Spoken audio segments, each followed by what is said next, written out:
বাজেটে সরকার সরকারি কর্মচারীদের একটা দীর্ঘদিনের বঞ্চনার দিয়ে 20% ইনক্রিজ করেছে, কিন্তু সমকাজের সমবেতনের যেটা পর্যায়ে আছে সেক্ষেত্রে কিন্তু আর যারা কন্ট্রাকচুয়াল সরকারি কর্মচারী যারা ছিলেন, যারা কন্ট্রাক্টে ছিলেন, সরকারি কাজ করতেন, তাদের সেভাবে দিশা দেখাতে পারে। কিন্তু এই সরকার যখন বিরোধী দলে আসনে ছিল তারা বলেছিলেন ক্ষমতায় আসলে কেন্দ্রীয় সমহারে ডিএর ব্যবস্থা করা হবে, সেটা দিয়ে আজকে ব্যর্থ। শুধু তাই নয়, সিভিক ভলেন্টিয়ার থেকে শুরু করে আশাকর্মী যারা আছে তাদের কিছু হয়তো সাম্মানিক বাড়ালেও আমরা যদি আশাকর্মীদের বিভিন্ন রাজ্যে দেখি তাদের ক্ষেত্রে যে যারা যে সাম্মানিক পায় আমাদের রাজ্যে সেই অর্থ পায় না। এবং সিভিক ভলেন্টিয়াররা কোন অংশে একটা কনস্টেবলের থেকে কম কাজ করে না, তাদের যে সাম্মানিক বাড়ানো হচ্ছে সেটা আমাদের কাছে কম হচ্ছে।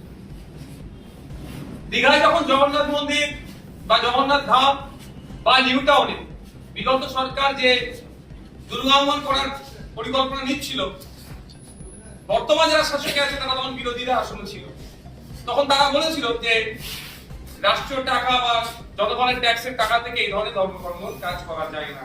আর আমরা দেখছি এই বাজেটে বিভিন্ন ধর্মস্থানে সংস্কার থেকে শুরু করে বিভিন্ন প্রজেক্ট হচ্ছে, ঘুরে ফিরে সেই মানে জাস্ট মানুষই এক তো শুধু ড্রেসটা চেঞ্জ করার জন্য দেখতে পাচ্ছি। যে বিষয়টা লক্ষ্য রাখছি, অনেক প্রতিশ্রুতি দিয়েছে এখানে, ব্লু ইকোনমির কথা বলেছে, সুনীল অর্থনীতির কথা বলেছে, অর্থশাস্ত্রের কথা বলেছে, কিন্তু বাস্তবিক অর্থে এটা কতটা রূপ পাবে সেটা এখন দ্বিধাদ্বন্দ্বের মধ্যে আছে।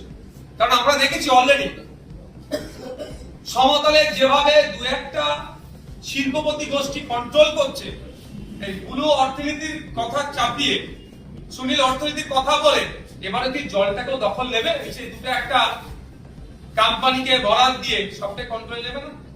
আর ম্যাক্সিমাম জায়গা দেখলাম পিপিপি মডেলের কথা বলা হচ্ছে, শুনতে খুবই ভালো লাগে, পাবলিকের উপরে পাবলিক এখানে ইনভলভ হচ্ছে, কিন্তু এখানে সেই ধরনের পলিসি আমি দেখতে পাই না যেটা আমাদের পাড়ার যিনি মাসে ৬,০০০ টাকা ইনকাম করতে তার অনেকটা কষ্টকর হয়ে ওঠে, সেও এই সরকারি পিপিপি মডেলের সে অংশগ্রহণ করতে পারুক, এ ধরনের মডেল নাই। পিপিপি বললেও সেই নির্দিষ্ট কয়েকটা শিল্পপতি গোষ্ঠীদের জন্য হয়তো কথা হচ্ছে, অনেক এখানে প্রতিশ্রুতি হচ্ছে। সর্বোপরি যেটা আমি আগে থেকে উপলব্ধি করেছিলাম সারা দেশের পরিস্থিতি দেখে, সংখ্যালঘুদের ক্ষেত্রে যে বরাদ্দ ছিল সেটাকে কাট করা হচ্ছে, প্রায় ৩,০০০ কোটি টাকা কাট করা হচ্ছে। এখন দেখার বিষয় যেটা বরাদ্দ হয়েছে, প্রথমত বলি সেটা ১০০% কাজ করে কি করে না। দ্বিতীয় কথা হচ্ছে সংখ্যালঘুদের ক্ষেত্রে বা মাইনরিটি ডিপার্টমেন্টে শুধু মুসলিমদের জন্য নয়, আরো যে সংখ্যালঘু সম্প্রদায়ের মানুষজন আছে তাদের সাথেও কিন্তু এই বঞ্চনা করা হচ্ছে।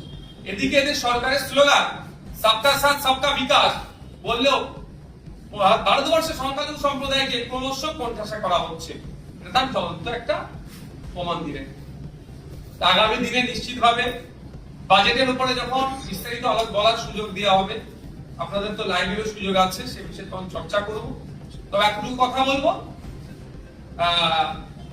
বিগত সরকারের দিক থেকে বর্তমান সরকারকে, বিগত সরকার যেটা ছিল তাকে দেখে শিক্ষা নেওয়া দরকার। ক্ষমতার দম্ভ দেখালে পরাজয় নিশ্চিত হবে, শুধু তাই নয়, পরাজয়ের পরে যে বিপর্যয় নেমে আসবে সেটা কিভাবে সহ্য করবে সেটা তাকে শিক্ষা নেওয়া দরকার।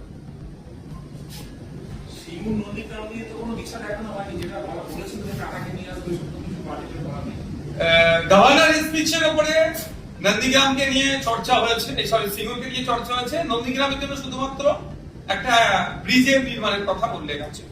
দেখুন, বিজেপির মুখ থেকে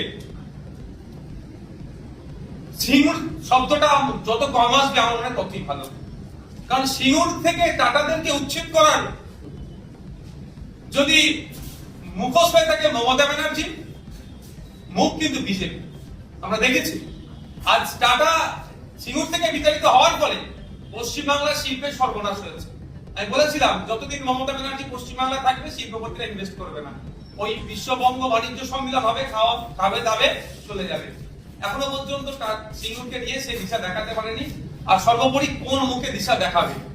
যারা টাটাকে তাড়িয়েছে তারা কিভাবে এটা দিশা দেখাতে পারে?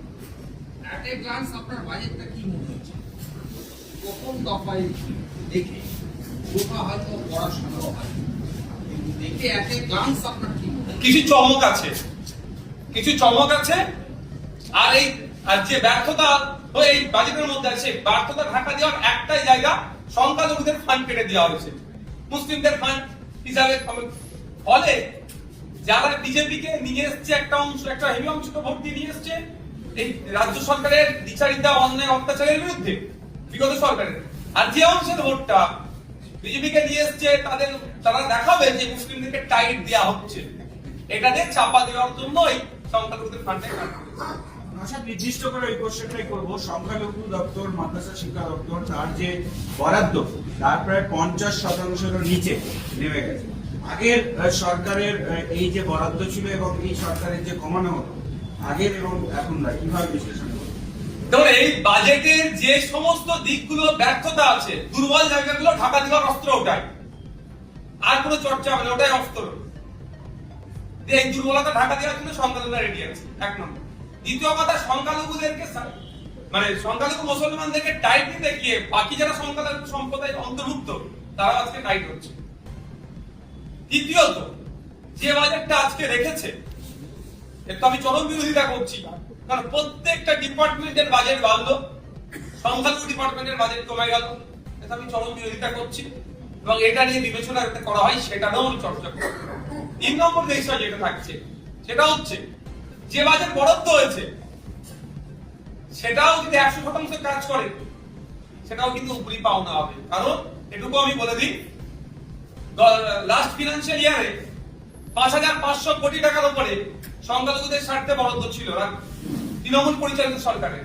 কিন্তু তথ্য তুলে দেখা যাবে লাস্ট 4টি জাতীয় অর্থবর্ষ দেখেন 50% এরা খরচে কভার করেনি যা বরাদ্দ থাকে।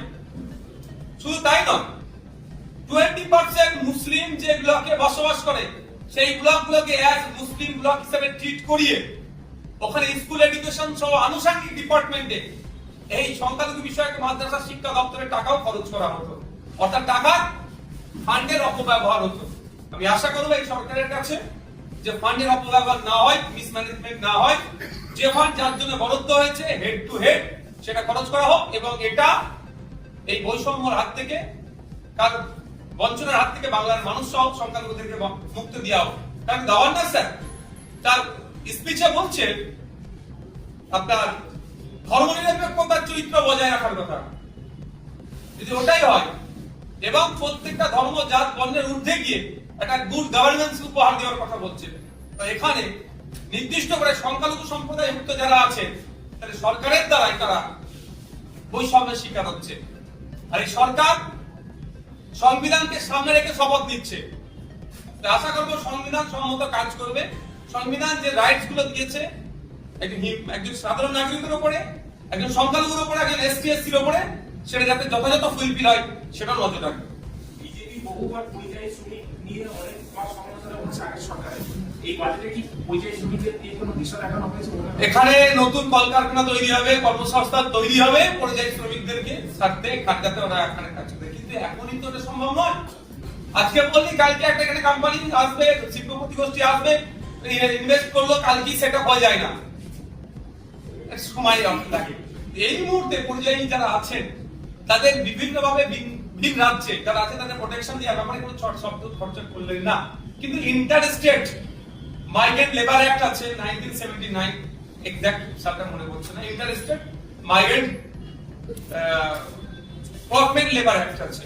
সেই অনুযায়ী যে আমার রাজ্য থেকে একজন শ্রমিক ভিন্ন রাজ্যে যাচ্ছে তার সমস্ত রকমের নিরাপত্তা থেকে শুরু করে চুক্তি যেটা সেটা যাতে ফুলফিল করে, ভিন রাজ্যের সাথে যেমন যোগাযোগ থাকবে, ভিন রাজ্য থেকে আমাদের রাজ্যে যদি কেউ কাজ করতে আসে তার ক্ষেত্রে আমরা সেই সিকিউরিটি দেবো, নিরাপত্তা দেবো, সে নিয়ে কিন্তু কোনো চর্চা হলো না। কিন্তু ভোটের সময় সেই সময় ভিন রাজ্য থেকে ভোটারদেরকে নিয়ে আসা, তদারকি করে নিয়ে আসা, তাদের জন্য স্পেশাল ট্রেন অ্যারেঞ্জ করা, সবটা হলো। তারা ভোট দিল, তাদের ভোটের জন্য একটা অংশের ভোটের থেকে সরকার পরিবর্তন হলো, কিন্তু সরকার পরিবর্তন হয়ে যাওয়ার পরে তাদেরকে নিয়ে সে অর্থে আর চর্চাই হলো না। দেখা গেল কি রাস্তার নাম পরিবর্তন করা বিষয় দেখো, যারা ডাস্টবিনের ইতিহাস না পেয়ে বাঁচতে চাইছে তাদের কাছ থেকে এর থেকে বেশি কিছু আর পাওয়া যায় না। হোসেন শহীদ সোহরাওয়ার্দী আর হাসান সোহরাওয়ার্দীর মধ্যে যারা ঠিক না করতে পারে তাদের কাছ থেকে আর বেশি আশা করাটা আমাদের বৃথা। ঠিক যেভাবে ওই 1 লাখের ফ্রিজের মধ্যে নাকি গোমাংস ছিল, পরে টেস্ট করে দেখেছে ল্যাবরেটরি থেকে গোমাংস নয়, কিন্তু তাকে তো খুন করে দিল। ঠিক এটাই হলো, এর বাইরে কিছুই নয়। সংখ্যাগরিষ্ঠ যেখানে সংখ্যালঘু সম্প্রদায়ের মানুষ একটু বেশি বসবাস করে, সেই জায়গাটায় নামটা পরিবর্তন করলো, কাকার নাম হলো কি আর চাচার নাম হলো, ব্যাপারটা নয়, পরিবর্তন করে এই যারা উগ্র মানসিকতা নিয়ে চলছে তাদেরকে একটু অক্সিজেন দিল। আর এই সরকারের ব্যর্থতা যত এই 1.5-2 মাসে যেটা হয়েছে সেটাকে ঢাকা দেওয়ার চেষ্টা মাত্র, ছাড়া আর কিছু নয়। আমরা আশা করবো, আমরা চিফ মিনিস্টারকে চিঠি করবো যে অবিলম্বে যে হাসান সোহরাওয়ার্দীর যে অবদান, সে অবদানকে স্বীকৃতি দিয়ে তার নামটা পুনরায় আবার সেখানে ফিরিয়ে আনা হবে।